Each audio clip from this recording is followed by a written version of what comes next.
Hope you're all doing great today. In this video, I'm going to walk you through how to download an application that you can watch all the Filipino channel for free on your laptop like MacBook or Windows. So no further ado, let's go my laptop screen. I'm gonna start talking Filipino now. Nandito po tayo sa laptop po natin. Go to your Google po. First thing po is going to download file link. And then right after we finish downloading file link,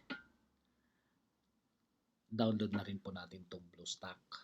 Yung BlueStack nga pala is a emulator, Android emulator, that you can download all the Android applications using this emulator.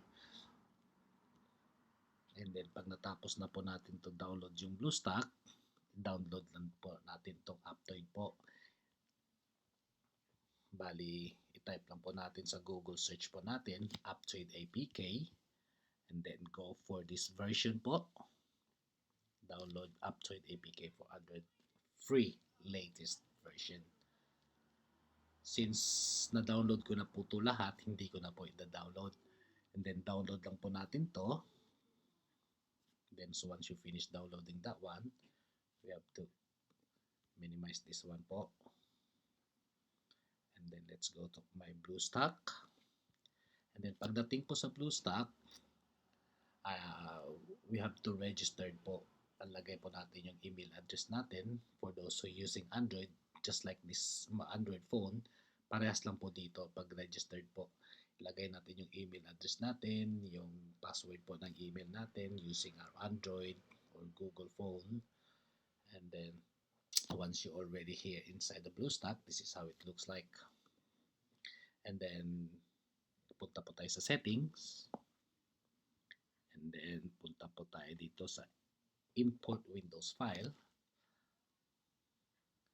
And then punta po tayo sa downloads.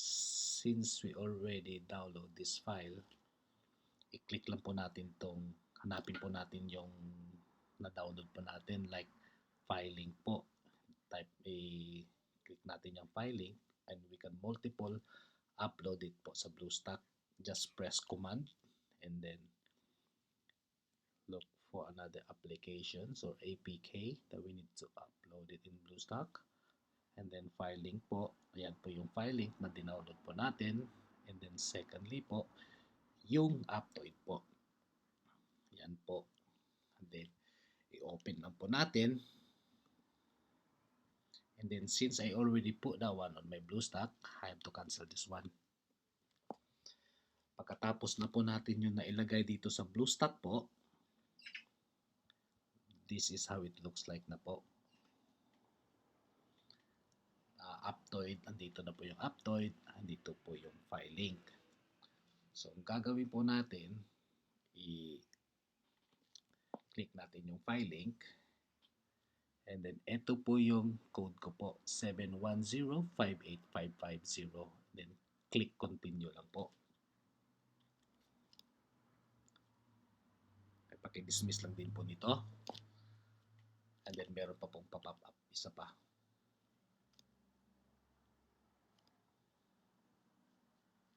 And then, dismiss lang po natin to. Since I already upload or install this one on my BlueStack, ipapakita ko na lang po. Ito yung Aptoid po. And then, download lang po natin. At saka maglalagay po dyan na play. And then, once you download it, just click play po. At saka install na lang po natin siya.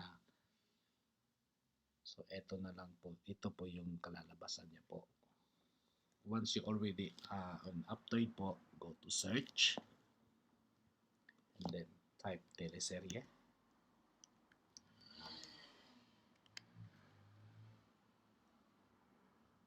And then, install na lang po natin siya. And then, since I already installed this one, punta po tayo dito sa teleserye.